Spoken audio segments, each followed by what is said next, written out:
नमस्कार, NTV India news में आपका स्वागत है। मैं साक्षी। पेश है आज की प्रमुख खबर। सीधी जिले में संचालित कई गौशालाओं में लापरवाही के कारण कई गौवंश के मृत्यु होने की घटनाएं सामने आ रही हैं। इतना ही नहीं, मवेशियों के मृत्यु होने के बाद कुछ तस्वीरें ऐसी भी आई जिन्होंने लोगों को विचलित कर दिया। एक गौशाला से ऐसी तस्वीर सामने आई जिसमें मवेशियों के मरने के बाद उनके शव को गाड़ी से बांधकर घसीटते हुए ले जाते वीडियो वायरल हो गया, जिससे लोगों में उक्त घटना को लेकर काफी आक्रोश था। अभी वह घटना लोग भूले ही नहीं थे कि 23 दिसंबर को एक और वीडियो सामने आ गया जिसमें कई गोवंश सीधी जिले के भीतरी के पन्ना में जलप्रपात में मृत अवस्था में तैरते नजर आए, जिसको देखकर हड़कंप मच गया। इस घटना की जैसे ही जानकारी प्रशासन को लगी, प्रशासन ने मौके पर तत्काल अपनी टीम भेजी। इस दौरान कई चैनलों ने उक्त घटना की जानकारी देते हुए 14 गायों की मौत की खबर प्रकाशित कर दी, जिससे और हड़कंप मच गया। इस संबंध में मीडिया ने जब जिले के अपर कलेक्टर अंशुमान राज से जानकारी चाही तो उन्होंने बताया कि कुछ मवेशियों के मृत्यु होने की जानकारी प्राप्त हो रही है, जिसमें से 2 पशुओं की मौत किसानों द्वारा उन्हें खदेड़ने के दौरान पानी में गिर जाने की वजह से हुई है। पूरे मामले की जांच विशेष टीम से कराई जा रही है। आगे ऐसी घटनाएं ना हो, इसके लिए भी दिशा निर्देश जारी किए जा रहे हैं। कलेक्टर सुरुचि सुमनसी की अध्यक्षता में जिला स्तरीय सलाहकार समिति की बैठक का आयोजन किया गया। बैठक में कलेक्टर द्वारा स्वरोजगार योजनाओं के लक्ष्यों की विभागवार विस्तृत समीक्षा की गई। साथ ही जिले के CD रेशियो की भी समीक्षा की गई। कलेक्टर द्वारा जिले के CD रेशियो में अपेक्षित प्रगति नहीं होने पर अप्रसन्नता व्यक्त करते हुए इसमें वृद्धि के लिए प्रयास करने के निर्देश दिए गए। कलेक्टर ने कहा कि जिले के विकास में बैंकों की भी महत्वपूर्ण भूमिका है। बैंक जिले में जितनी अधिक आर्थिक गतिविधियों को प्रोत्साहित करते हैं, उतनी ही तेजी से आर्थिक क्षेत्र में विकास होता है। कलेक्टर ने कहा कि सीधी जिले के परिवेश को दृष्टिगत रखते हुए प्राथमिकता सेक्टर को प्राथमिकता पर ऋण उपलब्ध कराएं। कलेक्टर ने सभी संबंधित विभागों तथा बैंकर्स को आपसी समन्वय स्थापित कर स्वरोजगार योजनाओं के 100% लक्ष्य प्राप्ति के निर्देश दिए गए हैं। कलेक्टर ने कहा कि ऐसे सभी प्रकरण जो स्वीकृत हैं, उन्हें प्राथमिकता पर ऋण का वितरण किया जाना सुनिश्चित कराएं। कलेक्टर ने कहा कि स्वरोजगार योजनाओं का लाभ प्राप्त करने में हितग्राहियों को किसी भी प्रकार की कठिनाई या भटकाव नहीं होना चाहिए। बैठक में मुख्य कार्यपालन अधिकारी जिला panchayat Anshuman Raj, lead bank manager Brijesh Shrivastava, RBI के श्रवण एस तथा नाबार्ड के AD गोपेश सहित संबंधित विभागीय अधिकारी एवं बैंकों के प्रतिनिधि उपस्थित रहे।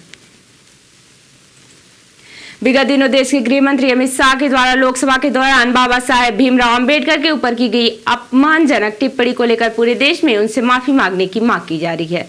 इतना ही नहीं, कई विपक्षी राजनीतिक दलों द्वारा धरना प्रदर्शन आंदोलन करके भी गृह मंत्री से बाबा साहेब के किए गए इस अपमान के लिए उनसे माफी मांगने की मांग की जा रही है। इस मुद्दे को लेकर आज सीधी जिला कलेक्ट्रेट स्थित बाबा साहब भीमराव अम्बेडकर की प्रतिमा के नीचे समाजवादी पार्टी जिला इकाई सीधी द्वारा मौन धरना प्रदर्शन कार्यक्रम आयोजित किया गया। मौन धरना प्रदर्शन कार्यक्रम में समाजवादी पार्टी के प्रदेश मंत्री राम प्रताप यादव, समाजवादी पार्टी के प्रदेश पदाधिकारी धर्मेंद्र सिंह बघेल, बबलू विश्वकर्मा, नगर इकाई के जिला अध्यक्ष समर बहादुर यादव सहित बड़ी संख्या में समाजवादी पार्टी के कार्यकर्ता पदाधिकारी मौजूद रहे। धरना प्रदर्शन कार्यक्रम को शुरू करने के पूर्व समाजवादी पार्टी के प्रदेश महामंत्री राम प्रताप यादव ने NTV इंडिया न्यूज को धरना प्रदर्शन कार्यक्रमों पर अपनी प्रतिक्रिया दी और कहा कि देश के गृह मंत्री अमित शाह जी को बाबा साहेब के ऊपर की गई टिप्पणी के लिए माफी मांगनी चाहिए। आज हम लोगों का समाजवादी पार्टी का मौन सत्याग्रह आंदोलन है और भगवान से हम लोग ये प्रार्थना कर रहे हैं कि ये जो सरकार में बैठे इतने बड़े घमंड वाले गृह मंत्री जी हैं अमित शाह जी, जिन्होंने अंबेडकर जी के बारे में ऐसा बोला तो अपमानित शब्द है। अब इससे सीधी जिला नहीं समूचे देश का शोषित, वंचित, पिछड़ा, जिनको अंबेडकर जी के त्याग और तपस्या की वजह से यहाँ जीने का हक, अधिकार और सम्मान मिला है, वो बहुत क्रोधित है और गुस्से में है।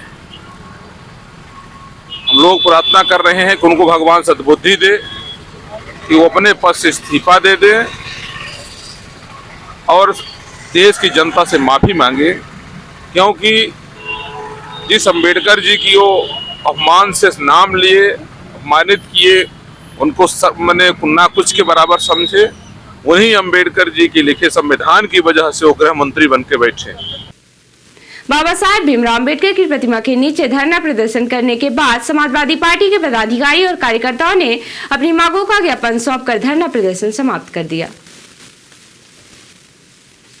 23 दिसंबर को सीधी जिला मुख्यालय में स्थित ग्रेस इंटरनेशनल स्कूल का तीसरा वार्षिकोत्सव कार्यक्रम आयोजित किया गया। आयोजित कार्यक्रम में ग्रेस इंटरनेशनल स्कूल के कक्षा 1 से लेकर 8 तक के छात्र छात्राओं ने वार्षिक उत्सव कार्यक्रम के लिए बनाए गए स्पेशल डिजिटल प्लेटफॉर्म पर अपने सांस्कृतिक कार्यक्रमों की प्रस्तुति देकर कार्यक्रम में मौजूद कई सैकड़ों अभिभावकों को अपनी प्रतिभा दिखाई। ग्रेस इंटरनेशनल स्कूल के छात्र छात्राओं की प्रतिभा को देखकर कार्यक्रम में मौजूद कई सैकड़ों अभिभावक अपने आप को तालियां बजाने से नहीं रोक सके और उन्होंने डिजिटल प्लेटफॉर्म पर कार्यक्रम दे रहे बच्चों का ताली बजाकर जोरदार उत्साहवर्धन किया।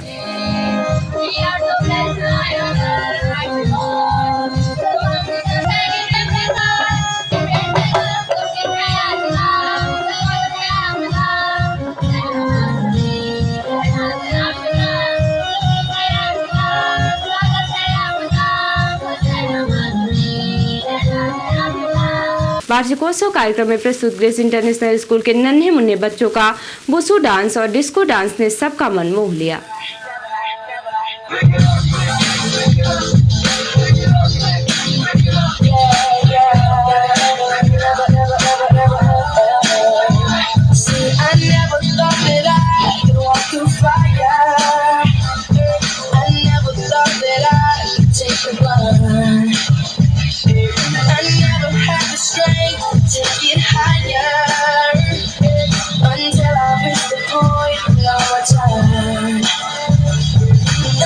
No turning back when your heart's under attack. Gonna give everything I have. It's my destiny. I will never say never. I will fight till forever. Whenever you knock me down, I will like stay on the ground. Pick it up, pick it up. I am a disco dancer. I am a disco dancer. I am a disco dancer. जिंदगी मेरा गाना, मैं किसी का दीवाना। तो झूमो तो नाचो और मेरे साथ नाचो। I am a disco dancer. I am a disco dancer. I am a disco dancer. Swagatam, Shubha Swagatam, Swagatam, Shubha Swagatam, Ananda Mangala Mangalam, Ananda Mangala Mangalam, Nityapriyam Bharata Bharatam, Nityapriyam Bharata Bharatam, Swagatam, Shubha Swagatam। Grace international school के वार्षिकोत्सव के दौरान grace international school के संचालक धर्मविजय सिंह परिहार ने NTV news को grace international school की गतिविधियों की जानकारी देते हुए कहा कि ग्रेस इंटरनेशनल स्कूल छात्र छात्राओं की प्रतिभाओं को उभारने के लिए सबसे अलग हटकर छात्रों को शैक्षणिक, खेलकूद और सांस्कृतिक कार्यक्रमों के लिए संस्थान के विषय विशेषज्ञ अध्यापकों के माध्यम से उनकी प्रतिभाओं को निखारता है, जिससे हमारे संस्थान में पढ़ने वाले छात्र छात्राओं की प्रतिभा को आप स्वयं महसूस कर सकते हैं। ये हमारे स्कूल का तीसरा साल है और लगातार हम लोगों ने तीनों साल एनुअल फंक्शन की शुरुआत की है और बहुत ही कम समय में पूरे विंध्य में हमारे स्कूल का नाम हो रहा है, क्योंकि हमारे जितने भी बच्चों का प्रदर्शन है, चाहे वो खेल में हो, चाहे वुशो में हो, चाहे ओलंपियाड में हो, चाहे कोई भी रिजल्ट आना हो, बच्चे 100% अपना प्रदर्शन कर रहे हैं।